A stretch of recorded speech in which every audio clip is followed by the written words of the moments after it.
और भगवान ने जब शिशुपाल और दंतवक्र का वध कर दिया, शिशुपाल जो कि भगवान की बुआ जी का बेटा था, सुनिए आपने ये कथा, दमघोष नाम के राजा के यहाँ जब शिशुपाल जन्म लेकर के आया तो रिश्ते में भगवान का भाई लगता है, लेकिन जब शिशुपाल का जन्म हुआ तो बड़ा विकराल रूप था उसका, मतलब कुरूप। उसके 4 हाथ थे और 3 नेत्र थे, 2 तो ये और 1 इधर था।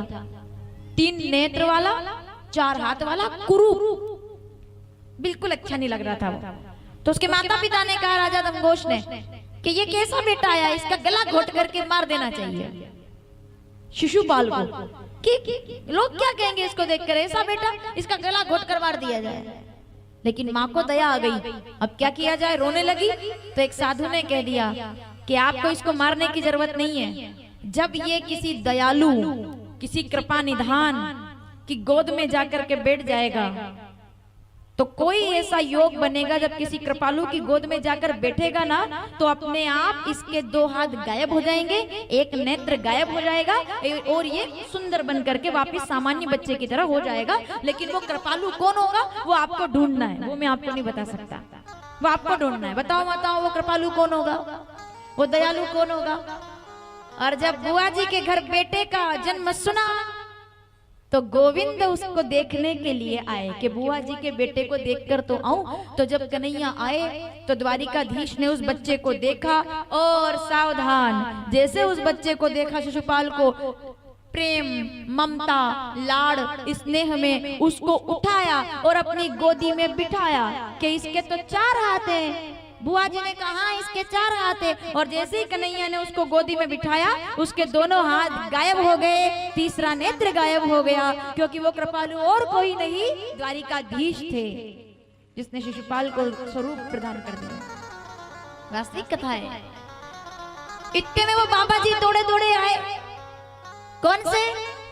जिन्होंने बताया था कि किसी की गोदी में बैठकर इसके 2 हाथ दूर हो जाएंगे।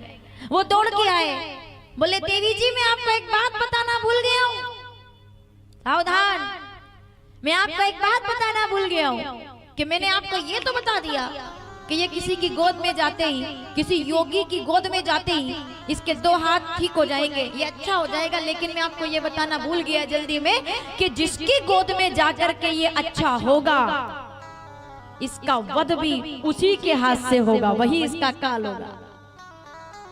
अब बुआ जी हैरान, उनने का मतलब इसका मरना तो तय है, लेकिन मेरा बेटा है, मैं अपने बच्चे को इतने अच्छे संस्कार दूंगी कि कन्हैया कभी इसको मारेगा ही नहीं, क्योंकि मेरे को कन्हैया पर भरोसा है, बिना इसके अपराध के कन्हैया किसी को नहीं मारते।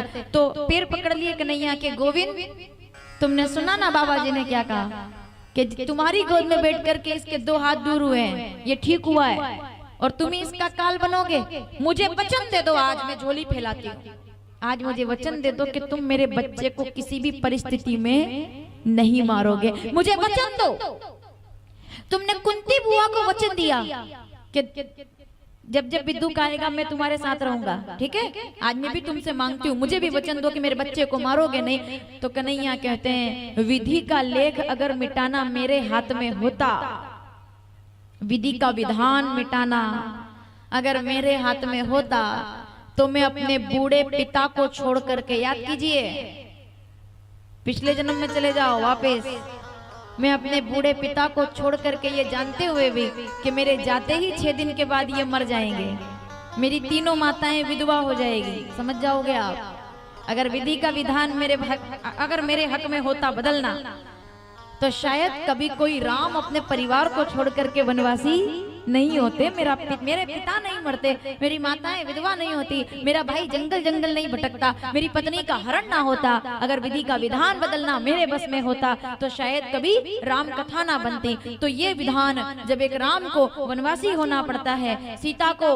हरण होना पड़ता है, लखन को घायल होना पड़ता है, तो फिर शिशुपाल का वध भी तय है, मरना तो इसे पड़ेगा। लेकिन मैं आपको वचन दे आश्वस्त करता हूं कि मैं इसको मौका दूंगा, जब तक कि ये 100 गलती नहीं करेगा तब तक मैं इसको नहीं मारूंगा, ठीक है। मैं 100 गलती का इसको मौका देता हूं, 1 2 नहीं 100 ऐसे संस्कार देना कि गलती नहीं करे, तो जब तक गलती नहीं करेगा तब तक जिएगा। लेकिन मैंने थोड़ी देर पहले क्या कहा आपसे कि माँ बाप के संस्कार से ज्यादा महत्वपूर्ण है बच्चों की संगति। उसकी संगति जरासंध के साथ थी, रुक्मी के साथ थी, उसकी संगति दुर्योधन के साथ थी, दुशासन के साथ थी। मामा शकुनी ने भी एक आध बार उसको अर्जेंट मीटिंग में बुला ही लिया था। तो समझ लो शिशुपाल की संगति, अब जिसकी संगति मामा जी के साथ हो जाए तो शकुनी मामा के संगति में, उनके राडार में आने के बाद तो सो कौरव नहीं बचे, तो फिर शिशुपाल कहां बच जाना था। तो मामा शकुनी की भी संगति में आ गए एक दो बार, तो शिशुपाल हो गए कृष्ण विरोधी। और धर्मराज ने जब राजसूय यज्ञ किया तब तक शिशुपाल बड़ा हो चुका था, और यहाँ पर भगवान का विवाह रुक्मिणी जी से भी हो चुका था, तो शिशुपाल बड़ा क्रोध में था। तो धर्मराज यज्ञ छोड़ करके दौड़े और द्वारिकाधीश के चरणों की वंदना करने लगे। तो शिशुपाल खड़ा हो गया, बोले बस इस सभा में ये ग्वाले की वंदना करने की क्या जरूरत है? ये तो ग्वाला है, ये तो छलिया है, ये तो झूठ बोलता है, ये तो घर घर में चोरियां करता है, ये तो कहता रहता है कि मैया मोरी मैं नहीं माखन खायो। अरे ये तो गोपियों का चिरहरण करने वाला है। अरे ये तो जादू दिखा करके माया जाल से अपना ही सांप बना करके उस पर नाच लेता है। तो कन्हैया को देख करके बलराम जी ने कहा, बोले कन्हैया तुम कुछ बोल नहीं रहे? तो कन्हैया कहते हैं मैं गिनती कर रहा हूं, मैं कुछ बोल नहीं रहा, मैं गिनती कर रहा हूं 20। और बोला वो, बोले ये तो गांव में रहता था 50, और ये तो ऐसे जंगल जंगल भटकता था 80। तो बलराम जी ने कहा कुछ बोलो ना।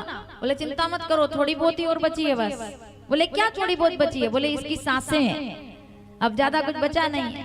90। वो बोलता गया, वो कहता गया, कन्हैया सुनते गए, क्योंकि वो जानते थे कि इसका चुप होना इसके बस में नहीं है, लेकिन इसका परिणाम तो मेरे बस में है। इसकी जिह्वा इसके बस में नहीं है, पर परिणाम। और 99वें समय पर उसने भगवान से कहा कि ये तो लोगों के साथ छल करता है, और इनसे भी बड़े छलिया तो 100वीं गाली क्या थी, इनसे भी बड़े छलिया तो इनके भगत हैं। जो इन पर विश्वास करते हैं वो सबसे बड़े अज्ञानी हैं, वो छलिया हैं। तो भगवान ने अब तो सुदर्शन को आदेश दे दिया कि इसने 99 बार मुझे गालियां दी है, मैं स्वीकार करता हूं, लेकिन मेरे भक्तों पर जब उंगली उठेगी तो फिर मैं स्वीकार। अब तो सुदर्शन चला और शिशुपाल की गर्दन धड़ से अलग। बोलिए द्वारिकाधीश की।